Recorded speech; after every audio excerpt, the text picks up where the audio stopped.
si sabries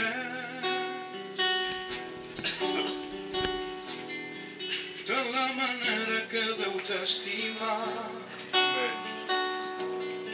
si sabries el preu que li saps costar sense esperar, tu buscaries en l'estimar la seua vida. Ella la creu la va donar, una corona d'espines li van posar, les seues mans amb claus li van travessar el seu costat, amb una lança el van travessar, s'ho va deixar fer perquè puguis te salvar. Oh, meu Déu, tant estima't aquest món que va donar el seu fill sobre la creu per tu. Solament ho tens que creure, viviràs, viviràs. Oh, meu Déu, tant estima't aquest món que va donar el seu fill sobre la creu per tu. Solament ho tens que creure, viviràs, viviràs. Quand je regarde cet homme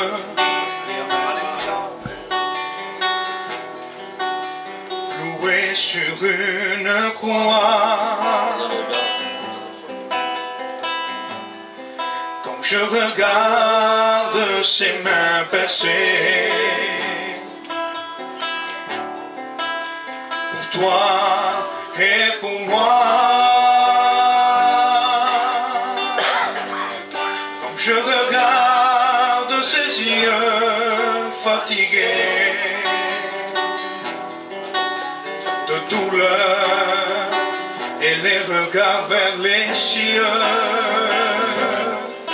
il lui dit: Père, pardonne-leur, seul avec sa souffrance, seul avec son mépris, malgré son innocence,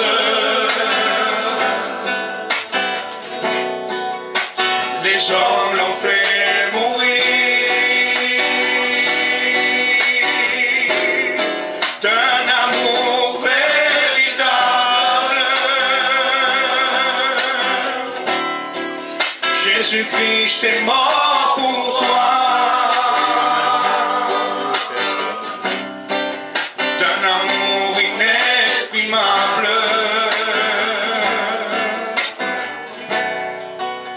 que je ne comprends pas. Continuez dans les chants de cantique, s'il vous plaît, frère.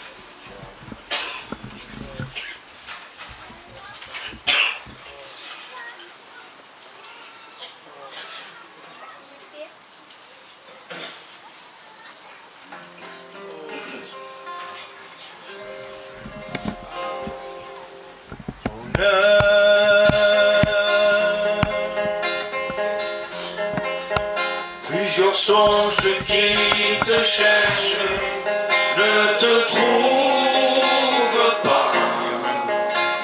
Le monde t'a appelé de mille noms et personne n'a jamais vu l'écrit, le vrai sens du bonheur. On t'appelle Michel, et lorsqu'on réalise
celui qui me cherche de tout son cœur, il recevra aujourd'hui le pardon de ses péchés, car celui qui avoue et délaisse obtient miséricorde. Je suis le pain de vie, je suis la source qui jaillit la perle d'un grand prix.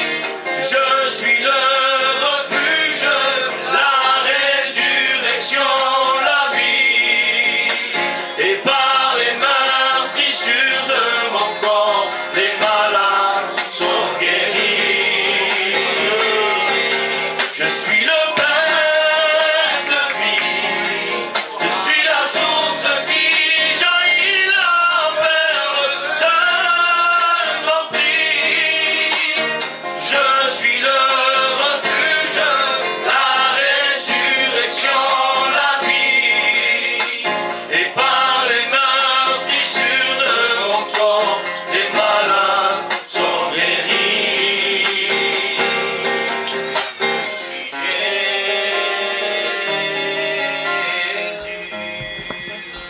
Gloire à Dieu, que Dieu soit béni.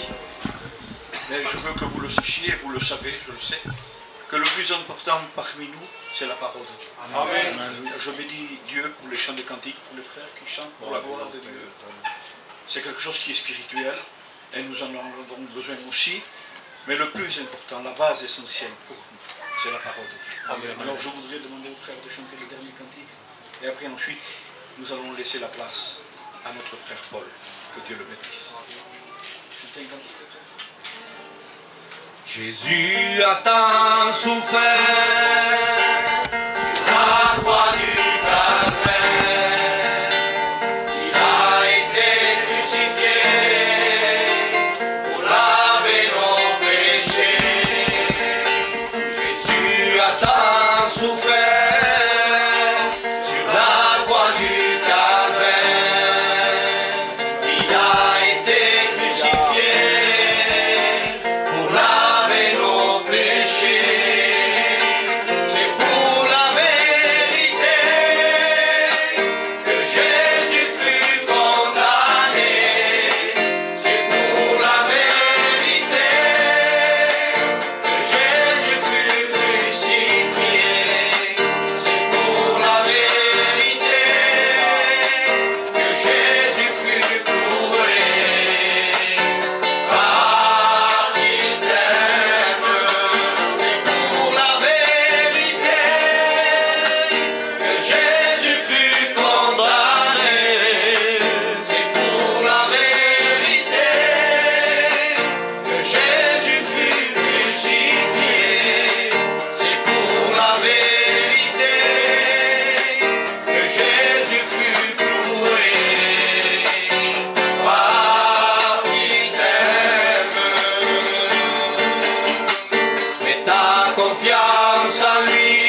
Béni soit Dieu. Amen. Il est bon, je crois, que nous soyons ici, dans la présence du Seigneur, pour méditer sa bonne parole et pour bénéficier de son conseil, de l'action du Saint-Esprit dans notre vie. Avant d'ouvrir la parole de Dieu avec vous, de la lire, de la méditer, nous allons prier le Seigneur pour qu'il nous accorde le secours de son esprit sans lequel rien ne peut se faire. C'est l'esprit qui vivifie.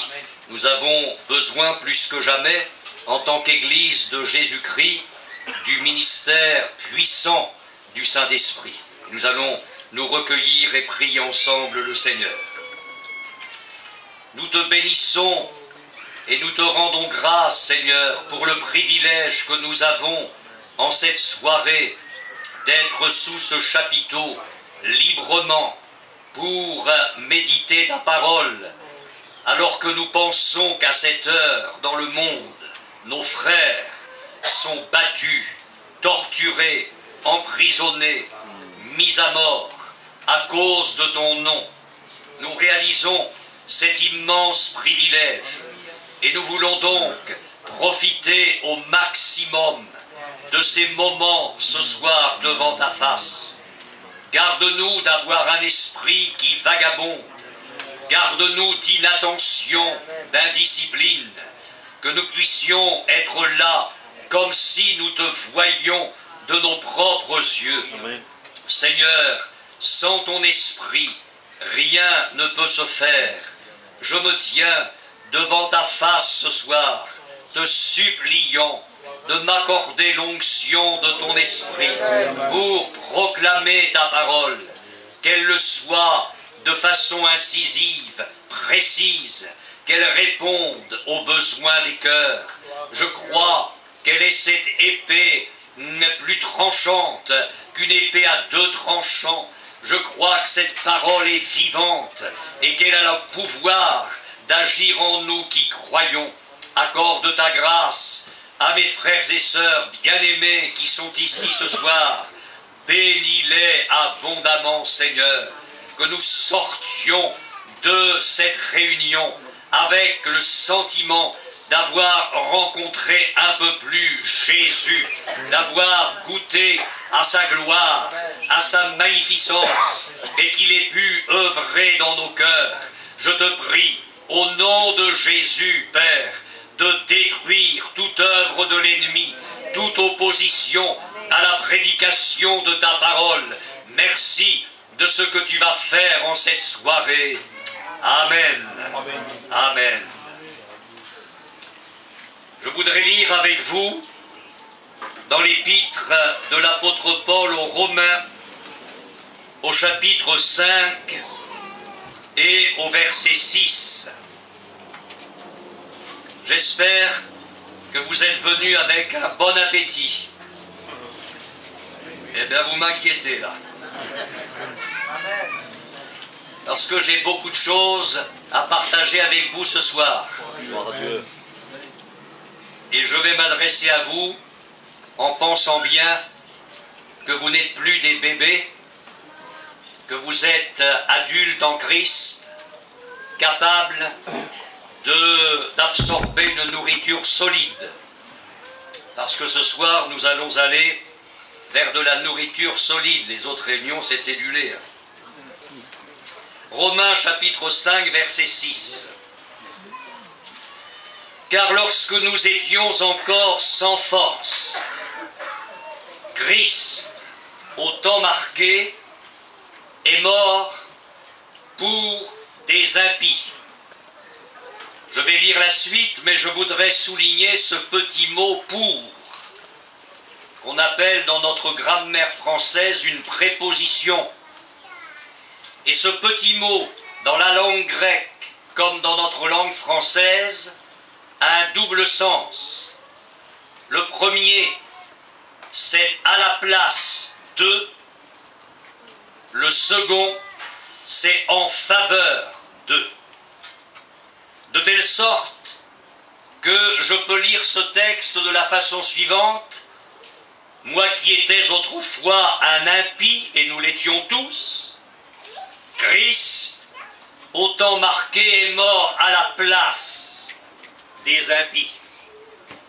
Quand je considère le sacrifice de Jésus sur la croix, j'adore mon Sauveur, je le glorifie, je fais plier mon être tout entier devant sa personne bénie, et je dis merci Jésus, parce qu'au temps marqué, tu es mort à ma place.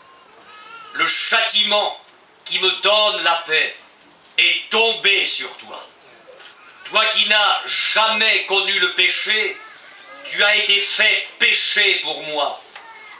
Dieu a regardé son Fils comme une masse de péché. Non pas que Jésus était pécheur, mais il a été fait péché. Il a porté la somme du péché de l'humanité. Et Dieu a fait éclater sa colère sur son Fils.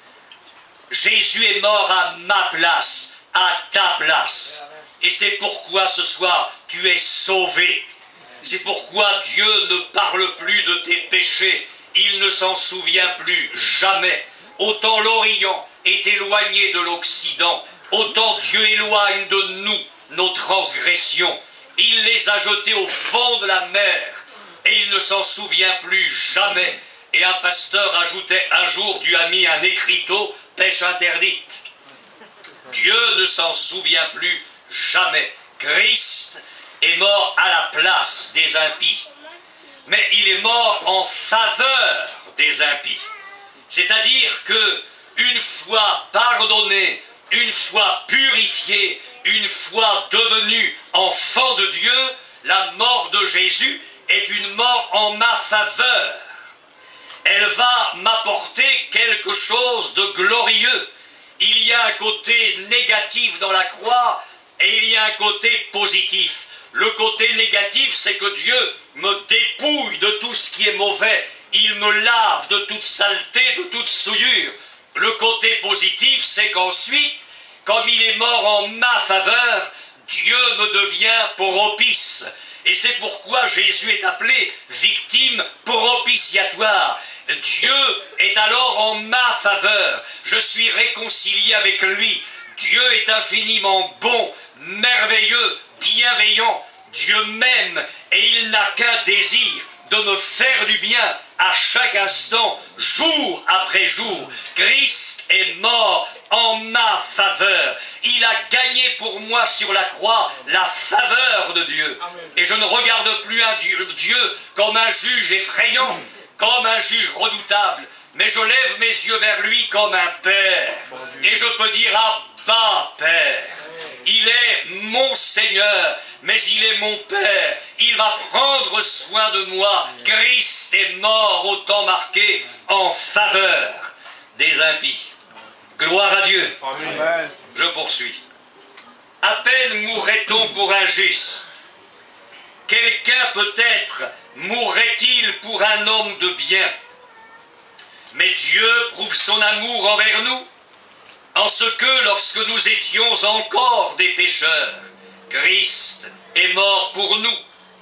À plus forte raison donc, maintenant que nous sommes justifiés par son sang, serons-nous sauvés par lui de la colère.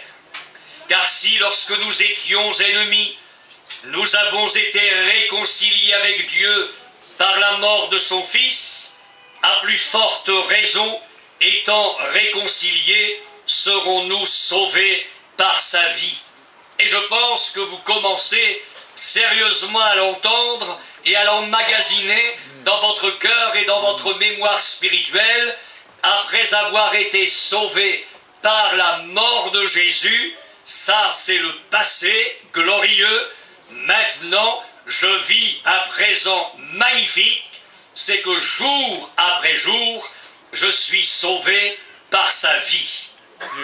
Nous lisons dans l'Apocalypse, au chapitre 1er, verset 9, « Moi, Jean, votre frère, et qui ai part avec vous à la tribulation et au royaume et à la persévérance en Jésus, j'étais dans l'île appelée Patmos, à cause de la parole de Dieu et du témoignage de Jésus.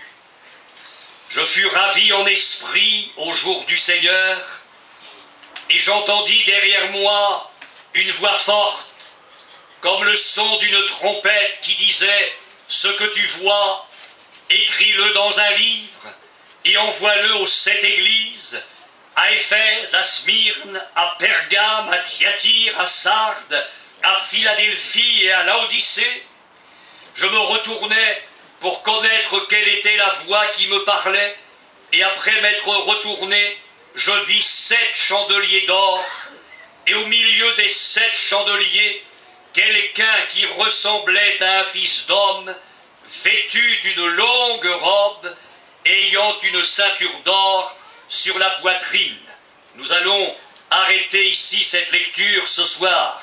J'ai dit que cette vision de Jésus à l'apôtre Jean sur l'île de Patmos, c'était la manifestation de Christ comme de notre grand souverain sacrificateur. Et cette robe de Jésus ne peut pas ne pas me faire penser à la robe du souverain sacrificateur de l'Ancienne Alliance, qui était entièrement d'étoffe bleue. Nous avons suffisamment médité là-dessus hier soir.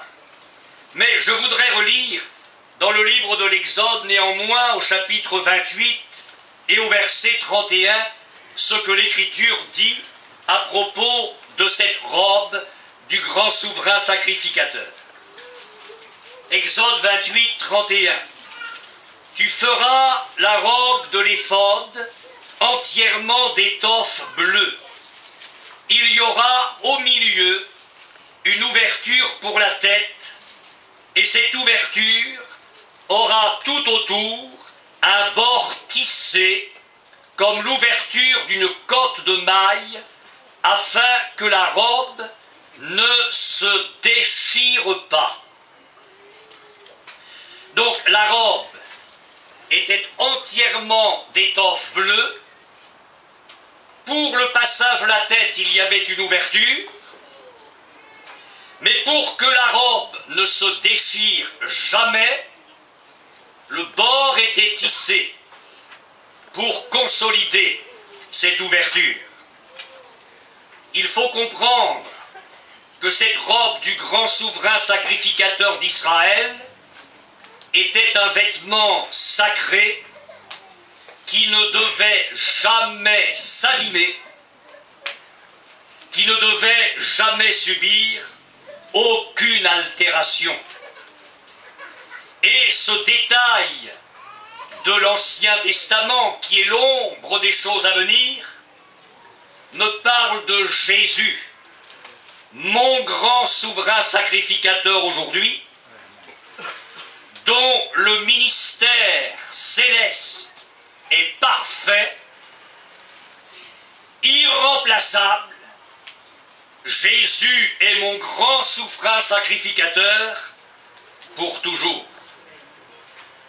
Ce sacerdoce ne se déchirera jamais. Ce sacerdoce ne s'abîmera jamais. Aucun homme ne peut le salir. Aucun homme ne peut le démolir.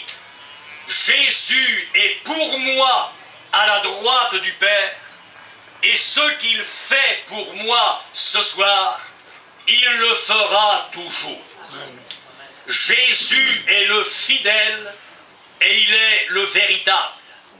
N'oublions pas que la robe était entièrement d'étoffe bleue, et j'ai dit que c'était la couleur du ciel, la nature divine de Jésus, la nature céleste de Jésus font de lui le grand souverain sacrificateur pour toujours. Je voudrais vous lire ce texte magnifique de l'Épître aux Hébreux, chapitre 7, verset 23, si vous avez la parole de Dieu ou si vous prenez des notes. De plus, il y a eu des sacrificateurs en grand nombre parce que la mort les empêchait d'être permanents.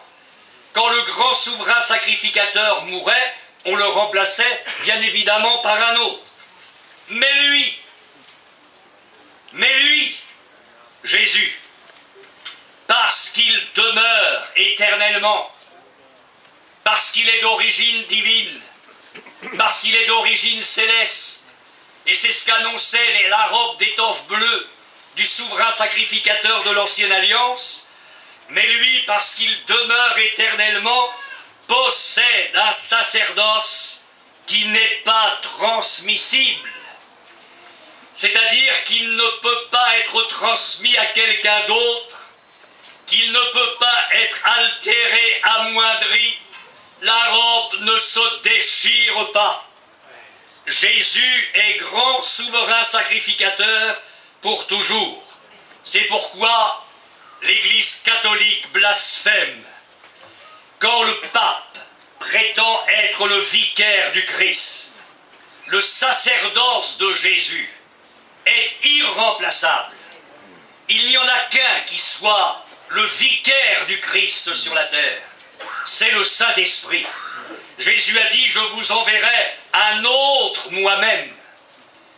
Mais le sacerdoce de Christ est irremplaçable. Il ne peut pas être transmis, et sûrement pas à un homme, sûrement pas à un chef d'église. Christ reste pour l'éternité le grand souverain sacrificateur. Je ne sais pas quelle vision votre foi peut vous donner de Jésus,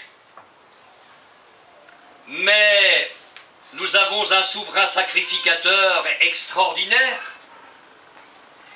Vous réalisez que Jésus a créé toute chose. L'Épître aux Colossiens nous dit que tout a été créé par Jésus et pour Jésus.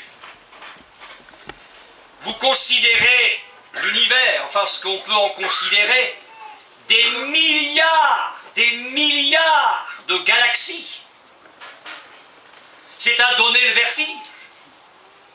Qu'est-ce que notre système solaire dans l'univers? Presque rien. Qu'est-ce que la Terre dans le système solaire? Encore moins que rien. Et qu'est-ce que nous alors? Et pourtant, nous sommes l'objet du ministère céleste de Christ. Moi, je ne sais pas ce que ça vous fait, mais on a envie de bondir de joie. J'ai, avec mon épouse qui est pour quelque chose, 5 enfants. Et nous avons 14 petits-enfants. Et le numéro 13 est une petite fille qui a 4 ans. Et même dans votre milieu zigane, je me suis renseigné avant la réunion, parce que je prends mes précautions. Vous savez ce que c'est qu'un doudou? Qui ne sait pas ce que c'est qu'un doudou pour un enfant? Vous savez tous, vous n'osez pas lever la main. Alors ma petite fille Ambre avait son doudou, et le doudou, c'est pas rien, un doudou. Dans la journée, elle toutouillait avec le doudou, et le soir, elle s'endormait avec le doudou, et s'il n'y avait pas le doudou, c'était des larmes terribles.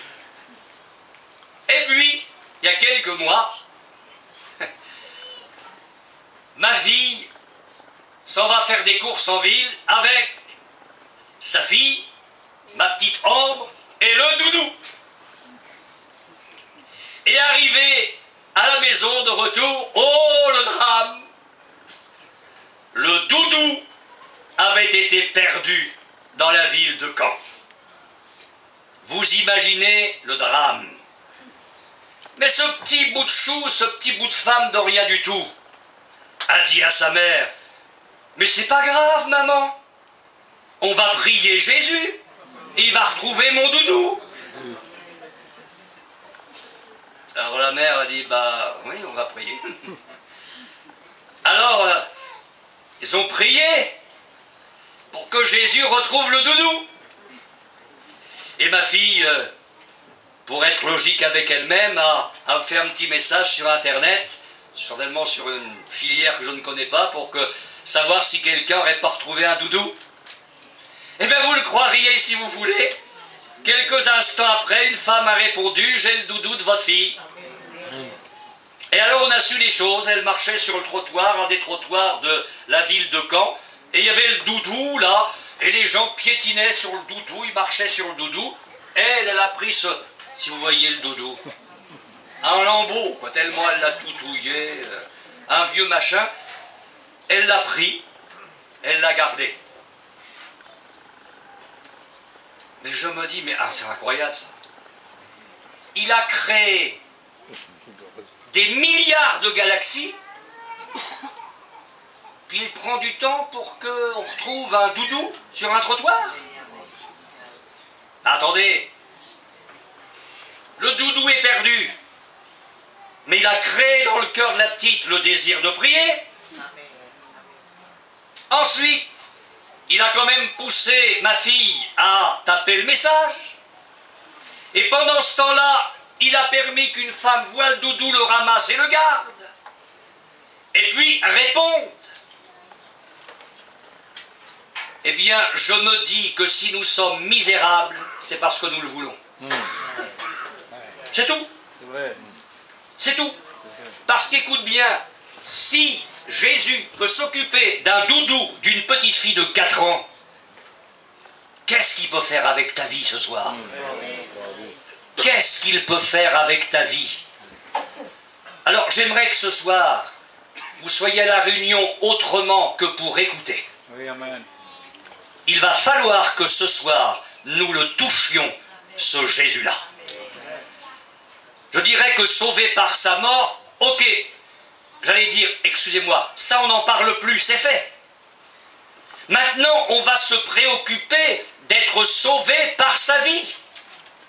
Enfin, Seigneur Jésus, toi qui là-haut, tout là-haut, t'occupes d'un doudou, s'il te plaît ce soir, crée en moi la foi d'une petite fille, pour que tu puisses faire dans ma vie, dans des domaines bien plus importants qu'un doudou, tout ce que tu voudrais faire. Gloire à Dieu. Jésus, j'ai besoin de te connaître comme celui qui va me sauver instant après instant par ta vie. Pardon pour ces années de vie chrétienne au cours desquelles je t'ai si mal connu. Ce soir, je veux en finir avec cette petite vie chrétienne médiocre. S'il te plaît, attire-moi vers toi et secours-moi. Puisqu'on parle du souverain sacrificateur, je voudrais vous rappeler ce qui se passait en Israël lors du Yom Kippour. C'est-à-dire le jour annuel des expiations, quand Dieu se disposait à expier le péché du peuple pour toute l'année. Nous allons découvrir ou redécouvrir cela dans le Lévitique, au chapitre 16, et je vous demande toute votre attention, chapitre 16, verset 3. À ce moment-là, nous étions au début de l'établissement du sacerdoce lévitique, donc le grand souverain sacrificateur allait être Aaron. Voici de quelle manière Aaron entrera dans le sanctuaire, c'est-à-dire le lieu très saint. Il prendra un jeune taureau pour le sacrifice d'expiation et un bélier pour l'holocauste. Et là, il n'est pas question d'être vêtu de la robe d'étoffe bleue. Il se revêtira de la tunique sacrée de lin et portera sur son corps des caleçons de lin. Il se ceindra d'une ceinture de lin et il se couvrira la tête d'une tiare de lin. Ce sont les vêtements sacrés dont il se revêtira après avoir lavé son corps dans l'eau. Il recevra de l'assemblée des enfants d'Israël 2 boucs pour le sacrifice d'expiation et un bélier pour l'holocauste. Aaron offrira son taureau expiatoire et il fera l'expiation pour lui et pour sa maison. Vous remarquez donc que pour le Yom Kippour, pour le jour des expiations, pour accomplir le sacrifice, le souverain sacrificateur se dépouillait de sa longue robe et de tous les vêtements sacrés dont nous n'aurions pas eu le temps d'en faire l'étude dans cette mission. Il se dépouillait de tous ces vêtements sacrés et de la tête aux pieds, il se revêtait de simples habits de lin. Et ce changement de l'étoffe de bleu et de tous les accessoires sacrés qu'il y avait avec, pour revêtir uniquement une tunique de lin, me parle du dépouillement de Christ pour la croix. Il s'est dépouillé là-haut un jour de sa gloire. Il était au milieu de milliards d'anges. Il était le créateur de toutes choses, égal au Père. Et il s'est dépouillé de sa dignité.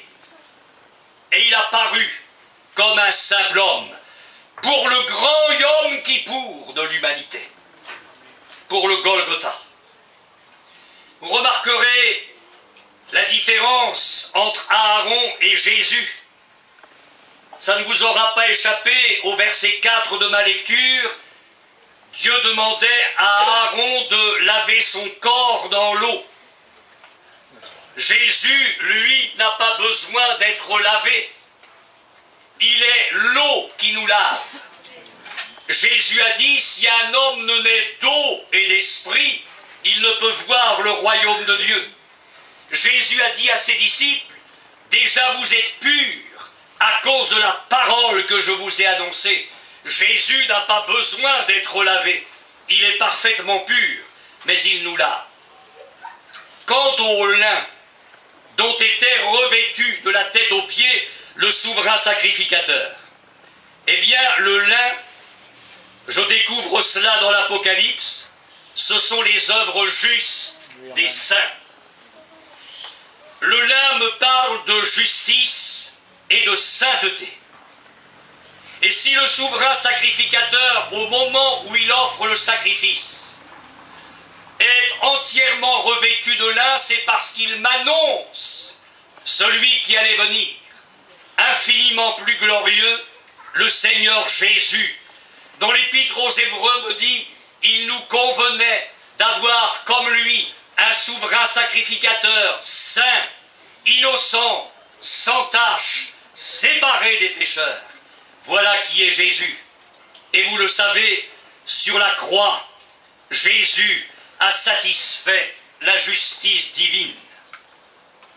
Si Dieu te pardonnait sans qu'il y ait eu la croix, Dieu serait injuste. Ton pardon serait injuste, parce que ton péché mérite une condamnation. Et Dieu qui a inventé la rédemption, a inventé quelque chose d'inouï, quelque chose qui dépasse notre entendement et qui manifeste un amour infini à notre égard. C'est que Dieu a trouvé le moyen d'être juste tout en pardonnant des êtres souillés comme nous. Pourquoi ? Parce qu'il y a quelqu'un qui a payé à notre place. Il y a quelqu'un qui, sur la croix, a satisfait la justice de Dieu. Il a pris ton péché et il a accepté d'en mourir Il a accepté de subir toute la colère de Dieu et la croix, entre autres. Il n'y a pas que ça, mais la croix est l'expression de toute la justice de Dieu qui frappe le péché en la personne de Jésus. Et voilà pourquoi le souverain sacrificateur, lors du Yom Kippour, était entièrement vêtu de lin pour offrir le sacrifice. Il est dit de Jésus, dans l'épître aux Romains, c'est lui que Dieu a destiné par son sang à être pour ceux qui croiraient victime propitiatoire, afin de montrer sa justice dans le temps présent, de manière à être juste, tout en justifiant celui qui a la foi en Jésus. Je pense qu'avec ce que j'ai dit, vous comprenez bien ce verset qui vient d'être lu. Et puis ce n'est pas tout. La croix n'a été qu'une étape. Jésus a été déposé dans le tombeau et il est glorieusement ressuscité d'entre les morts. Et là, il est déclaré Fils de Dieu, avec puissance, selon l'esprit de sainteté, par sa résurrection d'entre les morts. Il était Fils de Dieu, mais il a été déclaré avec puissance par l'esprit de sainteté lors de sa résurrection. Pourquoi par l'esprit de sainteté? Parce que la croix a satisfait la sainteté de Dieu. Et quand le Seigneur sort vainqueur du tombeau, il est déclaré Fils de Dieu, le premier-né d'entre les morts, le premier-né d'une race nouvelle dont vous faites partie et dont je fais partie. Amen. Gloire au Seigneur. Amen. Christ a traversé, nous dit la parole de Dieu, le tabernacle plus grand, plus parfait, qui n'est pas construit de main d'homme. Je sais que vous avez déjà lu ça les soirs précédents, mais j'en fais exprès, il faut que ça martèle nos vies. Tabernacle qui n'est pas construit de main d'homme, c'est-à-dire qui n'est pas de cette création, et il est entré une fois pour toutes dans le lieu très saint, non avec le sang des boucs et des veaux, mais avec son propre sang, ayant obtenu une rédemption éternelle. Alors, quelques secondes, voilà comment ça se passait. Le souverain sacrificateur s'était dépouillé de ses vêtements magnifiques, et il était revêtu de lin. Donc la tunique, les caleçons, la ceinture, la tiare, tout de lin. Il recevait la victime, il la plaçait sur l'autel des holocaustes et il en recueillait le sang. Puis il faisait une fois par an, ce jour-là, seulement ce jour. Ce que personne n'avait le droit de faire, ni même lui-même un autre jour de l'année. Il ne serait pas ressorti. Il entrait dans le lieu saint, il poussait le voile séparant le lieu saint du lieu très saint et il entrait dans le lieu très saint. Et là, il faisait 7 fois l'aspersion du sang devant le propitiatoire et il mettait le sang sur le propitiatoire, c'est-à-dire l'arche le couvercle qui couvrait l'arche de l'alliance. Puis il ressortait. Alors, j'aimerais que nous lisions dans Lévitique 16, pour savoir comment ça se passait à ce moment-là. Lévitique 16, verset 23. Aaron entrera dans la tente d'assignation, il quittera les vêtements de lin qu'il avait mis en entrant dans le sanctuaire, il les déposera là, il lavera son corps avec de l'eau dans un lieu saint et reprendra ses vêtements. Il apparaît devant le peuple, non plus comme celui qui offre le sacrifice, vêtu de lin, mais comme étant le grand souverain sacrificateur, vêtu des vêtements glorieux marquant sa dignité. Jésus qui apparaît à Jean sur l'île de Patmos est le Jésus de la croix. Mais il n'apparaît plus dépouillé de sa tunique, avec un dos meurtri, brisé, un visage qui ne ressemble même plus à celui d'un homme. Jésus apparaît sur l'île de Patmos à Jean, vêtu d'une longue robe, une ceinture d'or sur la poitrine, une tête blanche comme de la neige, les cheveux, les yeux comme des flammes de feu, une épée qui sort de sa bouche, des pieds embrasés comme dans une fournaise. Qu'est-ce qui se passe ici? Nous n'avons plus affaire au crucifié de Golgotha, mais nous avons affaire à notre grand souverain sacrificateur. Il a remis les vêtements de sa gloire. Il s'est revêtu à nouveau de sa dignité. Il est le Fils de Dieu. Il est mon sauveur céleste, éternel, celui qui est dans le ciel maintenant pour moi et celui par lequel je vais être sauvé et au travers de sa vie. Telle est la vision que Jean a eue de Jésus sur l'île de Patmos. Et c'est comme grand souverain sacrificateur que Jésus va revenir un jour pour l'Église. Oh, il y aura dans ses mains la marque des clous, n'en doutez pas un seul instant, mais il ne sera plus le crucifié de Golgotha, mais le Christ, souverain sacrificateur. Écoutez ce texte de l'Épître aux Hébreux, qui est vraiment la réalité en Christ de ce que nous dit le Lévitique. De même Christ, qui s'est offert une seule fois pour porter les péchés de plusieurs, dans le sens de beaucoup, apparaîtra sans péché une seconde fois à ceux qui l'attendent pour leur salut. Il ressortira du lieu très saint avec les vêtements de souverain sacrificateur et il viendra chercher son épouse pour l'introduire là-haut, pour les noces de l'agneau. Vous me supportez encore un peu?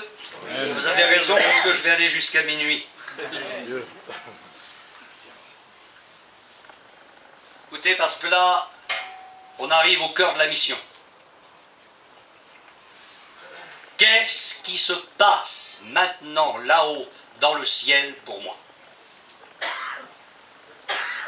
Qu'est-ce qui se passe là-haut dans le ciel pour moi maintenant?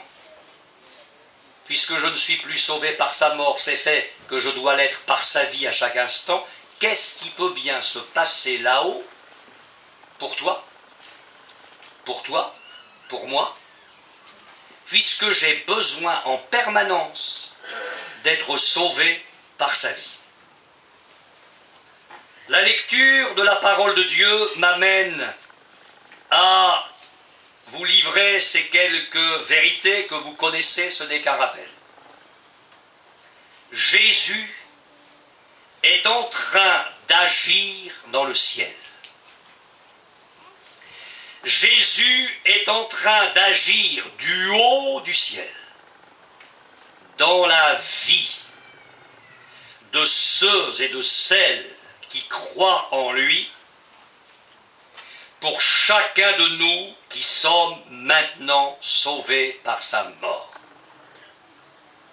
Tu es sauvé par sa mort, tu es un enfant de Dieu, n'en doute pas. Mais dans le ciel, maintenant, il fait quelque chose. Et du haut du ciel, il fait quelque chose pour que toi qui crois en lui, tu puisses être au bénéfice de son action dans ta vie. Et vous le savez, dans le ciel, Jésus est en train de prier, d'intercéder pour nous. Je lis à nouveau dans l'Épître aux Hébreux, c'est une perle cette épître. Je vous relis le texte de tout à l'heure.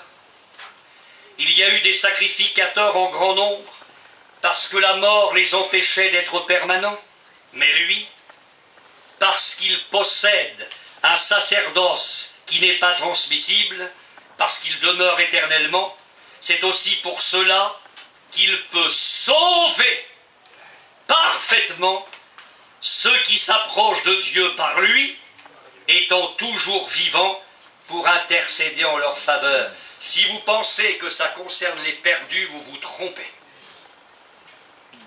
Ici, ça concerne des chrétiens.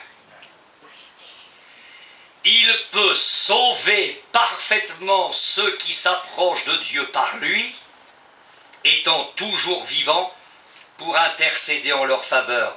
Écoutez-moi bien. Je sais que j'insiste, mais il faut que ce soit clair. Le pécheur a besoin de Jésus crucifié pour être sauvé. Le pécheur ne peut pas être sauvé par Jésus comme grand souverain sacrificateur. Il est sauvé par la croix.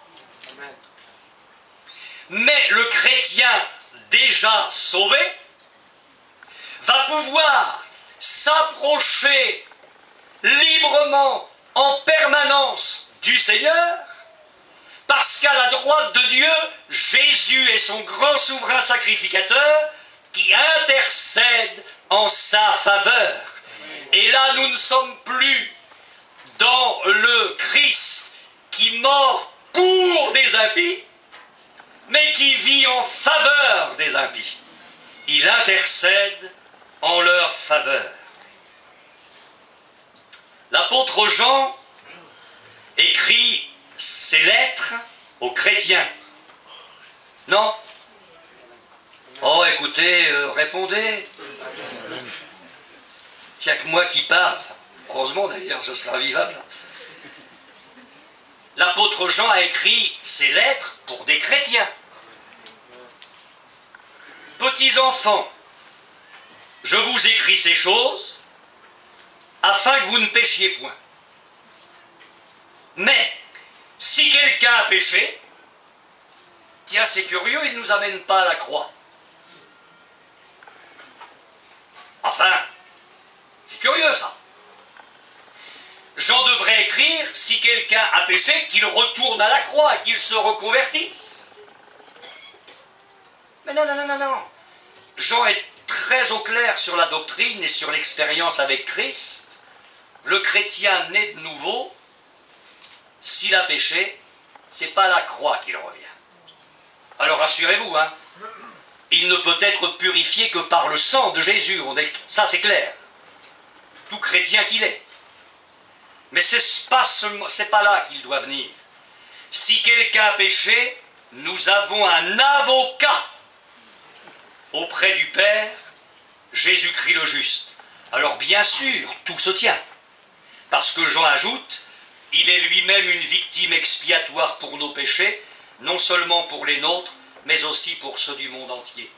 Au cas où je n'aurai pas le temps demain matin, parce que j'ai beaucoup de choses qui me restent, je vais repartir avec les 2/3 de l'étude. Hein. Mais c'est pas grave, on en a touché un petit mot quand même.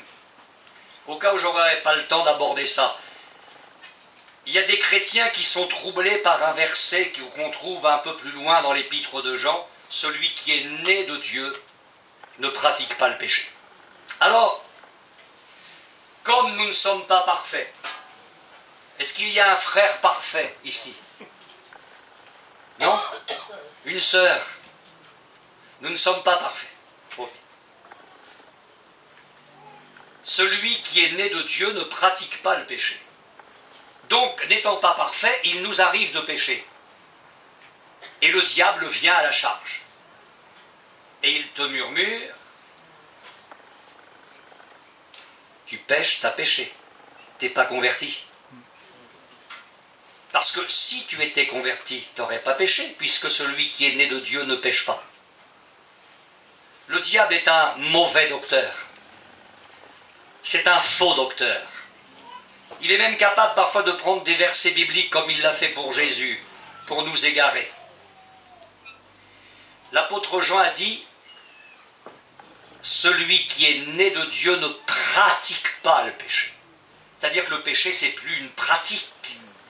C'est plus sa vie. Avant d'être chrétien, le péché, c'était une pratique. Ça nous collait à la peau. C'était notre vie de chaque seconde. Et puis, nous convertissant à Jésus, nous sommes pardonnés et transformés. Si quelqu'un est en Christ, il est une nouvelle création. Mais nous sommes en devenir. Il peut nous arriver de broncher. de commettre un péché, non pas de pratiquer le péché, mais de commettre un péché. Dans ces moments-là, je viens vers mon grand souverain sacrificateur, qui a offert le sang, le sien, dans le lieu très saint.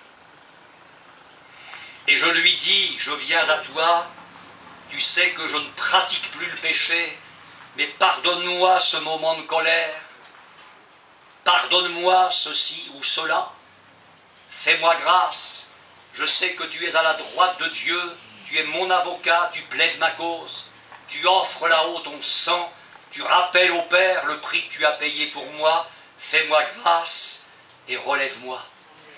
Vous comprenez cela? Le pécheur a besoin de la croix, je ne parle pas de l'objet. Et celui qui est chrétien, quand il a péché, a besoin du grand souverain sacrificateur. Il y a des textes magnifiques dans l'Écriture.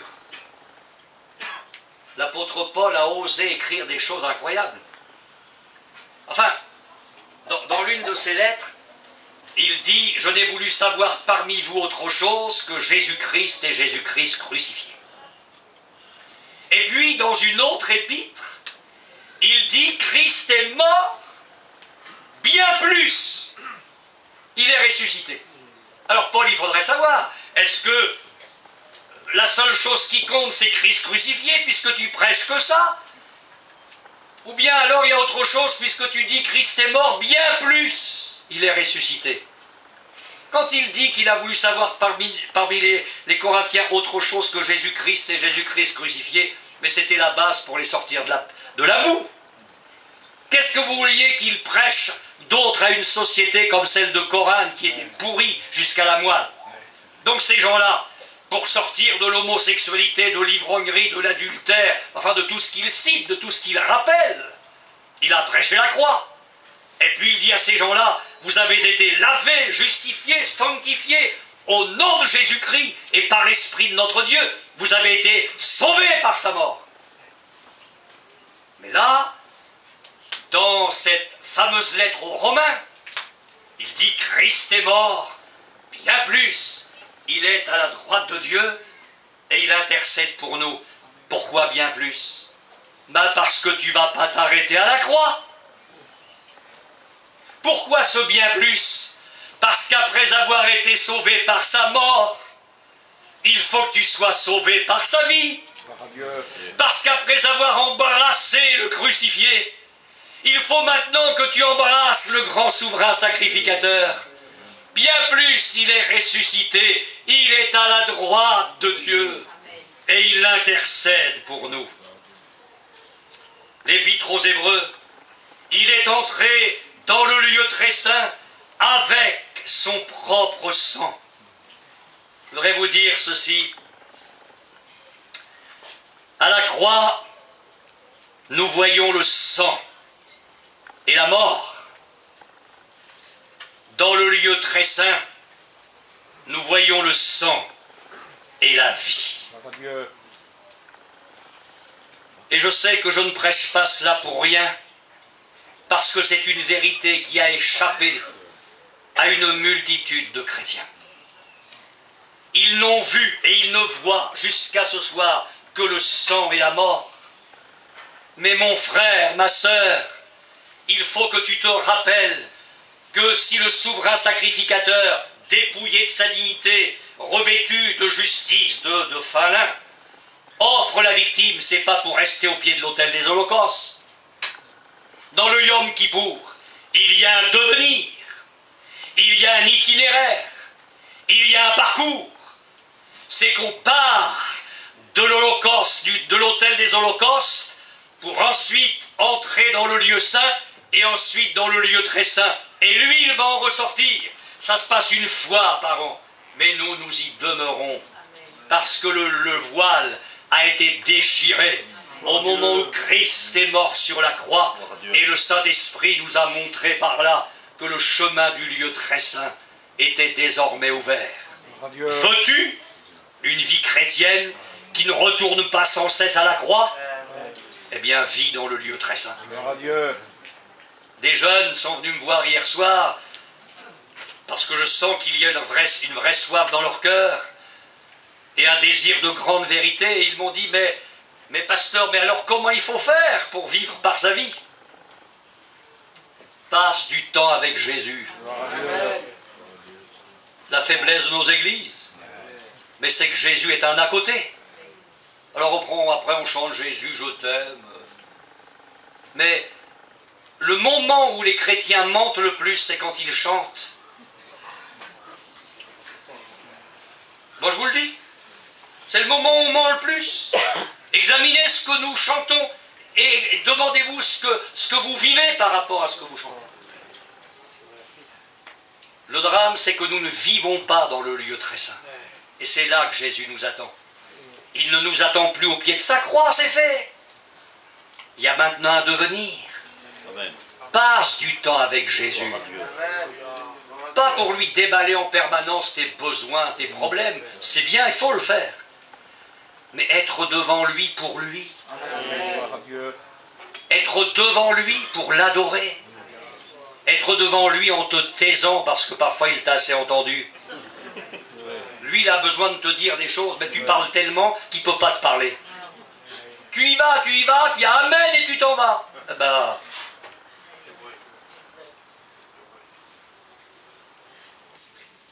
quand l'Éternel a visité Abraham, il s'est élevé après, il est parti, quand il a eu fini de lui dire ce qu'il avait à lui dire. Mais tant que l'Éternel n'avait pas fini de dire les choses à Abraham, Abraham est resté là. Et vous savez, Dieu, c'est pas un distributeur de Coca-Cola, tu mets 2 €, puis tu tires ta canette. Il faut du temps. Dieu te parle quand il va le vouloir. Alors il faut réapprendre notre vie chrétienne. Amen. Les frères et sœurs, nous bricolons dans notre vie chrétienne. C'est du bricolage. Il faut en finir avec ça. Il faut en finir avec ça. Il est revêtu de majesté là-haut sur le trône et nous bricolons dans notre relation avec lui. On a quelques petits grappillages de vie chrétienne, on se contente de petites bénédictions. Il faut en finir avec ça. Je vous le dis, avec force, il faut en finir. Il t'attend dans sa présence, dans le lieu très saint, à ses pieds.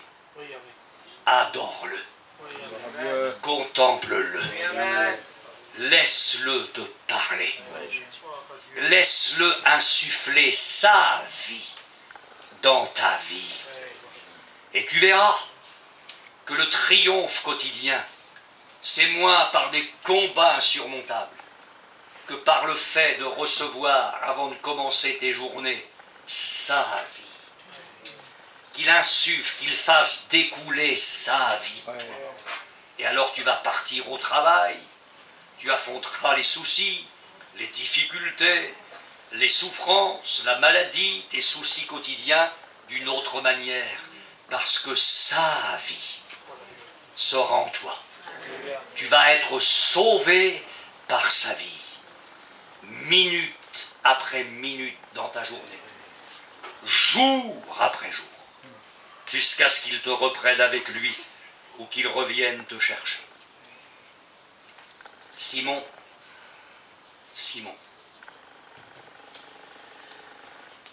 je vais soulever un voile sur une sphère que tu ignores, mais il faut que tu saches qu'elle existe et ce qui se passe pour toi.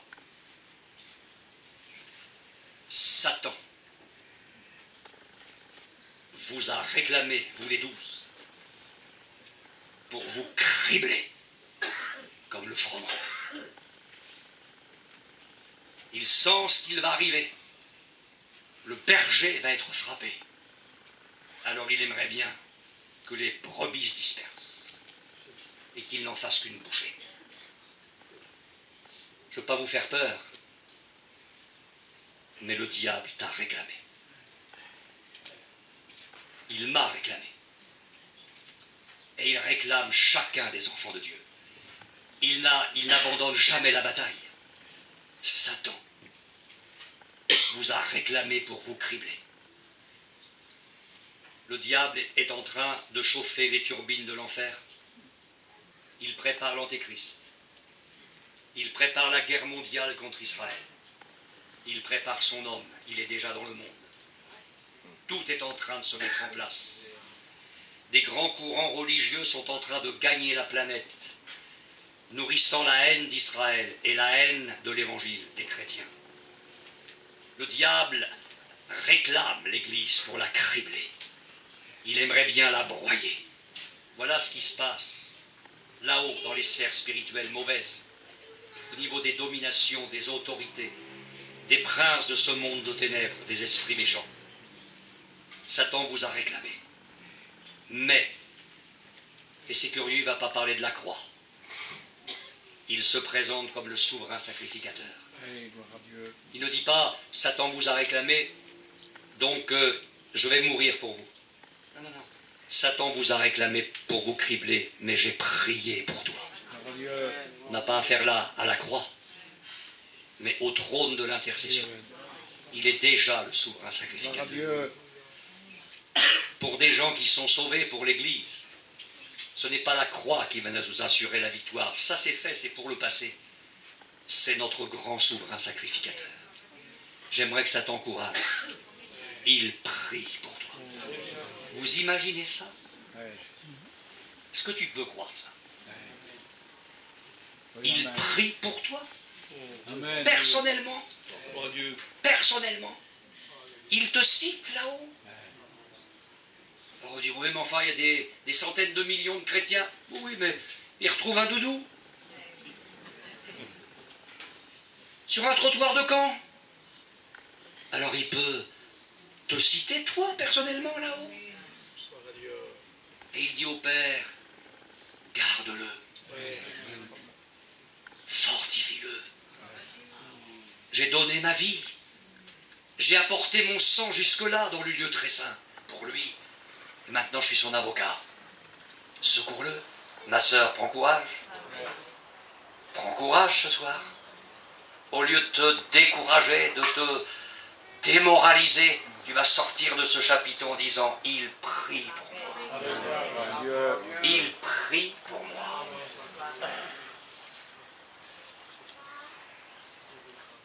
Si vous lisez Jean 17, je terminerai avec ça. J'avais tellement de choses à dire. Vous savez que c'est la prière sacerdotale, j'y reviens pas, j'en ai parlé. Jésus dit au Père à ce moment-là, c'est pour eux que je prie. Je ne prie pas pour le monde, mais pour ceux que tu m'as donnés, parce qu'ils sont à toi. Je reviens à l'Épître aux Hébreux juste avant, et puis je détaille très très rapidement quelques éléments de la prière de Jésus, là-haut pour nous, dans le ciel ce soir. Mais d'abord ceci. Ainsi, puisque nous avons un grand souverain sacrificateur qui a traversé les cieux, Jésus, le Fils de Dieu, demeurons fermes dans la foi que nous professons. Amen. Si tu n'avais personne, tu pourrais craquer dans la foi. Tu pourrais sombrer ce soir. Mais je vais te dire une chose. Si tous t'abandonnent, il te reste l'essentiel. Tu as un grand souverain sacrificateur qui a traversé les cieux, Jésus. Nous n'avons pas un souverain sacrificateur qui ne puisse compatir à nos faiblesses. Au contraire, il a été tenté comme nous en toutes choses sans commettre de péché. Moi je crois ça, je le crois, c'est écrit. Je crois que Jésus a été tenté dans tout ce que l'être humain peut être tenté. C'est écrit. Mais lui, il a tenu bon. Alors quand tu es tenté, parle devant des choses mauvaises, ou quand tu es éprouvé, quand il y a des épreuves terribles, souviens-toi de Jésus. Lui, il est passé par le même chemin et il a tenu bon. Et celui qui a tenu bon en tout ce que tu peux rencontrer, ce soir, il est là-haut. Et il intercède pour toi. Alors la Bible dit, approchons-nous donc avec assurance du trône de la grâce, afin d'obtenir miséricorde, de trouver grâce, pour être secouru dans nos besoins. Vous avez remarqué que l'auteur de l'Épître aux Hébreux ne dit pas « approchons-nous avec assurance de la croix ». C'est plus la croix qui nous intéresse maintenant que nous sommes sauvés par sa mort, c'est son trône. À la croix, la grâce nous a fait naître de nouveau. Le trône nous maintient dans la grâce. Et nous sommes appelés à nous approcher de ce trône. J'aimerais te dire, mon frère,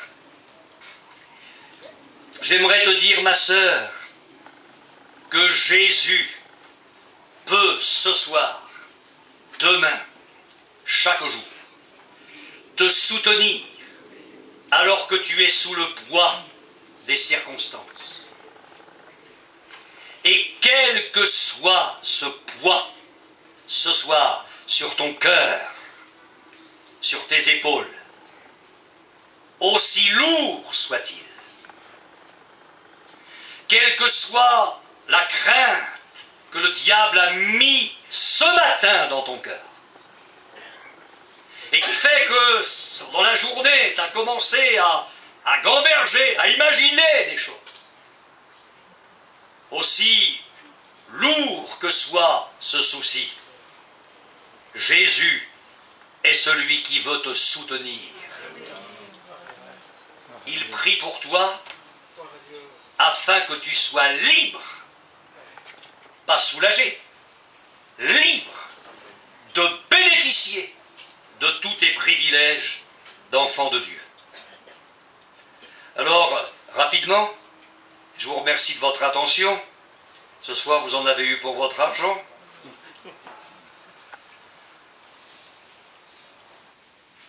Pourquoi Jésus prie-t-il dans Jean 17 ? Verset 9. C'est pour eux que je prie. Je ne prie pas pour le monde, mais pour ceux que tu m'as donnés parce qu'ils sont à toi. Jésus prie pour les siens, pour ceux que Dieu le Père lui a donnés, et nous sommes de ceux-là. Alors d'un seul coup, je me dis, bon, mais alors ça veut dire quelque chose aussi pour moi, ça. Est-ce que moi, je vis de sa vie ? Dans ce domaine-là, est-ce que je suis sauvé par sa vie? Est-ce que je prie moi-même pour mes frères et sœurs? Tu veux savoir ce que c'est d'être sauvé par sa vie? Lui, il prie pour les siens. Est-ce que tu pries pour les tiens? Je ne parle pas de ta famille. Je parle de tes frères et sœurs dans la foi. C'est sa vie en toi. Verset 11. Je ne suis plus dans le monde, et ils sont dans le monde. Et je vais à toi. Quand il dit qu'ils sont dans le monde, c'est pas pour vivre la vie du monde, hein, c'est parce qu'on est sur la terre. Je vais à toi. Père Saint, garde en ton nom ce que tu m'as donné, afin qu'ils soient un comme nous. Jésus prie pour que nous soyons gardés alors que nous sommes au milieu du monde, pour que le monde ne l'emporte pas sur nous dans ses pensées, dans ses sentiments, dans ses loisirs, dans sa musique, dans son look vestimentaire, dans son langage, dans son état d'esprit, dans tout. Là-haut, il prie pour nous afin que nous soyons gardés. Nous souhaitons que Jésus exauce nos prières. Alléluia. Est-ce que vous avez pensé parfois à exaucer les siennes? Ça serait un bon aller-retour. Il prie pour ça. Est-ce que je ne pourrais pas contribuer un petit peu à exaucer ses prières? Il prie. Mais ça ne vous concerne pas, je prie pour tous les absents. Il prie pour que je sois gardé du monde. Et le samedi soir, en tant que chrétien, je vais en boîte. Et le dimanche matin, je prends la Sainte Seine. Alléluia. Qu'est-ce que ça veut dire, ça? Il prie pour que je sois gardé. Et dans la journée, tout en faisant mon ménage, flamenco, Non, riez pas, hein, je sais que ça existe pas chez vous. C'est vrai. Alors je ne vais pas continuer, mais vous continuerez vous-même. C'est peut-être le moment d'exaucer les prières de notre grand souverain sacrificateur. Le lieu très saint, c'est pas de la rigolade. Hein. Le lieu très saint, c'est pas le lieu très saint puis un petit peu autre chose. C'est le lieu très saint, c'est un cube. La longueur, la largeur, la hauteur, c'est égal, c'est parfait. Verset 15. Je ne te prie pas de les ôter du monde, mais de les préserver du mal. Verset 20. Ce n'est pas pour eux seulement que je prie, Alléluia, mais encore pour ceux qui croiront en moi par leur parole. Il prie là-haut, continuellement, mondialement, pour ceux qui vont croire en lui par notre parole. Ah, mon frère Miguel, Luiso, Moro, et Balière, et d'autres. Quel encouragement dans le ministère. Je prêche, j'évangélise, je témoigne, je parle de Christ dans les réunions, j'y mets tout mon cœur, et pendant ça, il prie là-haut. Pour ceux qui vont croire en lui par ma parole. Alors, les prédicateurs ont une lourde responsabilité. Il ne s'agit pas d'être olé olé dans la prédication. Il ne s'agit pas d'arriver sur l'estrade en disant tiens, qu'est-ce que je vais prêcher? Il faut avoir reçu son conseil, sa parole. Et alors après, quelle assurance? J'ai le conseil de Dieu, je sais que j'ai ce soir le message de Dieu pour le peuple, alors je le délivre, et pendant ce temps-là, là où il prie, pour que, par la parole que j'annonce, il y ait un travail dans les cœurs. Et c'est vrai pour toi, même si tu n'es pas pasteur, parce qu'il va te bénir dans ton témoignage. Ce n'est pas réservé à quelques-uns des siens et une élite, c'est pour toi, c'est pour toi, c'est pour toi. Tu vas commencer à témoigner. Tu vas dire, Seigneur, mets ce feu des âmes dans mon cœur. Tu ne m'as pas donné un esprit de timidité, de lâcheté, mais un esprit de force, d'amour, de sagesse. Aide-moi à rendre témoignage. Ma vision maintenant, c'est de gagner des âmes pour toi. Et je vais prier, et pendant que je témoignerai, là-haut, je sais que tu vas prier, pour que ceux à qui je vais témoigner, ils croient en toi. Ah, c'est pas rien d'être sauvé par sa vie, hein. Ça commence à vous encourager? Oui, je crois qu'il faut qu'on continue, c'est pas encore fait.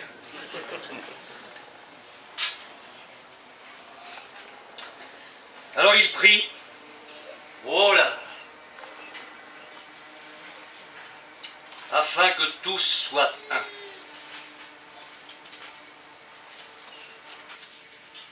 Comme toi, Père, tu es en moi. Déjà que tous soient un, mais ensuite, comme toi, Père, tu es en moi, et comme je suis en toi,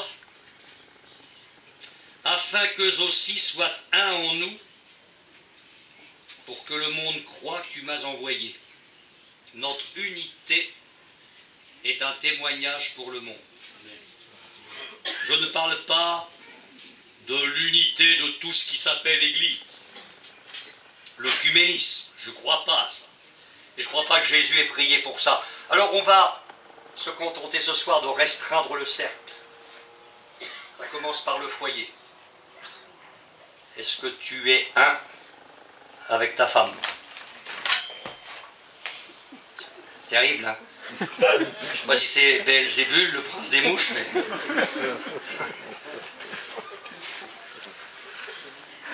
Il ne faut pas qu'elle vienne là, parce que je suis le plus fort. Hein. Est-ce que tu es un avec ta femme? Parce que ça commence par là. Des colères? Mais nous sommes sauvés par sa vie. Il a prié pour que nous soyons un. Est-ce que tu es une avec ton mari? Mais que de paroles dans les foyers chrétiens. Que de mouvements de colère. Je disais à des jeunes frères ce matin qui m'ont posé pas mal de questions après le moment de prière. Je leur disais que la qualité d'une église, c'est la qualité des foyers qui composent l'église, il ne faut pas se leurrer. Et la qualité d'un foyer, c'est la qualité de ceux qui composent le foyer. Mais je suis étonné que dans des foyers chrétiens, donc les deux, je ne parle pas des enfants, on va commencer par le couple, où les deux sont sauvés par la mort, ils ne sont pas sauvés par la vie. Ils ne prient jamais ensemble. Lui, il prie pour que vous soyez un, et vous n'êtes même pas un pour prier. Alors ce soir, il faut commencer à exaucer ses prières. C'est ça, être sauvé par sa vie. Être sauvé par sa vie, c'est que tu commences à aimer ta femme comme Christ aime l'Église. Être sauvé par sa vie, c'est que tu te soumettes à ton mari, qui n'est pas un despote, un dictateur, qui est un vrai mari chrétien. On entend bien ça, hein? Mais que tu sois soumis à ton mari comme l'Église est soumise à Christ. C'est ça, être sauvé par sa vie. C'est sa vie. C'est ce qui se passe dans le sanctuaire. C'est ce pourquoi il prie qui doit couler dans ton cœur. Mais au-delà du foyer, j'ouvre une parenthèse, si la parole de Dieu ce soir, là tout de suite, est une épée à deux tranchants qui est en train de vous transpercer, ne vous rebellez pas contre elle. Ce serait la pire des choses à faire. Acceptez qu'elle vous transperce. Acceptez qu'elle vous fasse mal, parce qu'elle va vous guérir. Amen. Mais au-delà du foyer, est-ce que ça va bien avec ton frère, ta sœur, qui est là, sous le chapiteau?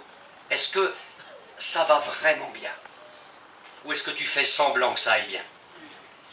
Est-ce qu'il y a des arrière-pensées, des attitudes feintes, où on cache des choses derrière un sourire, derrière une paella? Mais Dieu sait ce qu'il y a ailleurs que dans le plat. Il y a ce qu'il y a dans le plat, mais Dieu sait ce qu'il y a dans ton cœur, dans ce plat-là aussi. Est-ce que, franchement, ce soir-là, on ne va pas tricher? Est-ce que nous sommes vraiment un? Comme le Père et le Fils sont un, là-haut. Tu voulais savoir ce que c'est que d'être sauvé par sa vie? C'est ça. C'est ce pourquoi il prie, c'est-à-dire l'atmosphère du lieu très saint, ce qui est désiré dans le lieu très saint, que ça se réalise dans ta vie. Rassurez-vous, j'en ai terminé avec le verset 24. Vous dire, ah, on finit quand même sur quelque chose de mieux. Hein. Père, je veux que là où je suis, ce que tu m'as donné soit aussi avec moi, afin qu'il voie ma gloire. Alors à propos de ce verset, j'ai dit l'autre soir que c'est quelque chose qui doit se vivre dès maintenant. Et ce soir, je présente l'autre aspect du verset, vous dire que c'est quelque chose que nous allons vivre très bientôt. Nous allons être avec lui, là-haut. Il prie pour ça. Il prie pour ça. Bah, vous direz, mais ça sert à quoi? Puisque de toute façon, si on marche avec le Seigneur, ça se fera. C'est curieux. Il prie pour ça. Je veux, Père, je veux. On n'est plus dans le jardin de Gethsémane où le Père dit au Fils, je veux. Là, c'est le Fils qui dit au Père, je veux. Voyez-vous? L'interdépendance du Père et du Fils. Je veux que là où je suis, ce que tu m'as donné soit aussi avec moi. Alors, vraiment, si nous ne nous y retrouvions pas, c'est vraiment qu'on l'aurait bien voulu. Parce qu'il prie pour qu'on finisse en vainqueur et qu'on se retrouve là-haut. Vous ne pouvez pas sortir indemne de cette réunion. C'est pas possible. Et je ne peux pas sortir indemne de cette réunion. Je ne peux pas m'essuyer la bouche et dire « j'ai rien entendu ». Tu voulais savoir ce que c'est que d'être sauvé par sa vie, c'est tout ça et on n'en a pas terminé. Il faut que sa vie, là-haut, céleste, elle coule dans ta vie. Et j'ose le dire comme ça, il faut que tu exauces par la grâce de Dieu ses prières. Que tu commences à te mettre devant lui, ta vie sur l'autel pour dire Seigneur, s'il te plaît, que cette vie céleste, cette vie divine, coule en moi pour ta gloire. Amen. Nous allons nous recueillir et je vais laisser un des frères prendre la place, Miguel ou